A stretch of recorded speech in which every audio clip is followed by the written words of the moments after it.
আমরা পুরুষরা খুব অদ্ভুত।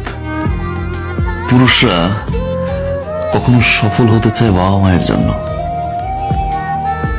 কখনো সফল হতে চায় প্রিয় মানুষটাকে পাওয়ার জন্য, একটা সময় খেটে মরে স্ত্রী আর সন্তানের জন্য, পরিবার প্রিয়জনের হাসিতে হাসে, তাদের দুঃখে আবার কাঁদে। পুরুষ যখন নিজে বাঁচতে চায় তখন আর সময় থাকে না।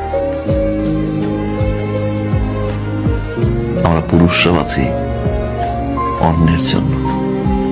কিছু কিছু পরিবর্তন মানুষ নিজেই করে, আর কিছু কিছু পরিবর্তন মানুষের জীবনে আসে যেটা সে কখনোই চায় না, কখনোই আশা করে নাই।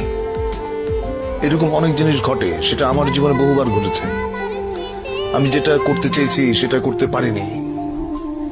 আমি যাকে আঁকড়ে ধরতে চেয়েছি সে আমাকে ফেলে চলে গেছে, বা যাকে আমি স্নেহ দিতে গেছি সে আমাকে ঘৃণা করেছে। পুরুষ মানুষকে তো সারাদিন পরিশ্রম করে ক্লান্ত হয় পরিবারের চাপে, অশান্তি। জীবনটা একটা পচা তরমুজ হয়ে গেছে। তরমুজের উপরটা কিন্তু দেখলে বোঝা যায় না যে ভিতরে কি ভালো না পচা। সবাই খালি আমার গাড়িটাই দেখে, কিন্তু আমার কষ্টটা কেউ দেখে না, বুঝতেও চায় না। কাউকে ভালোবাসতে পারছি না আমি, কারণ আমি আপনাকে খুঁজে পাই না।